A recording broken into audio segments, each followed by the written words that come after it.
Hi friends, welcome back to Sakhi. గుడిలో దొంగలు కొట్టేసిన అమ్మవారి నగలను ఊర్వశి తల్లిదండ్రులు గుడికి తీసుకుని వస్తారు. ఆనంది దొంగల బారి నుంచి నగలు కాపాడుతుంది. ఆ నగల్ని ఊర్వశి తల్లి తండ్రి అయిన బంగారయ్య తాయారమ్మ చేత గుడిలో అందరి ముందుకి పంపిస్తుంది.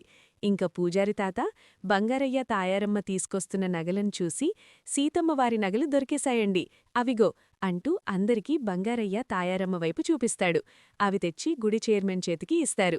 సూర్య అతని చేతిలోనుంచి తీసుకుని చెక్ చేస్తాడు. ఇంక చైర్మన్ వాళ్లతో ఇలా అంటాడు, దొంగల బారి నుండి నగలు మీరు కాపాడారా అని అడుగుతాడు.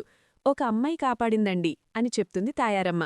అప్పుడే ఆనంది స్తంభం వెనుక నుంచి అందరి ముందుకి వస్తూ ఉంటుంది. అందరూ ఆనందిని చూసి షాకవుతారు. జ్యోతి మటుకు ఆనందిని చూసి చాలా సంతోషపడుతుంది. సునంద, ఆదిత్య మటుకు ఆనందిని చూసి ఆశ్చర్యంగా చూస్తారు.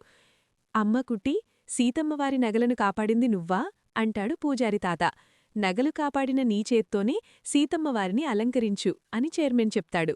నేనీ కళ్యాణానికి ఉండటం లేదు అని ఆనంది చెప్తుంది. దాంతో చైర్మన్, నువ్వు లేకపోతే ఈ సీతమ్మవారి కళ్యాణం జరిగేది కాదు, అలాంటిది నువ్వే కళ్యాణానికి లేకపోవడమేంటి అని అడుగుతాడు. నేను కళ్యాణానికి ఉంటే ఈడ కొంతమంది ఇబ్బంది పడతారు అని చెప్తుంది ఆనంది.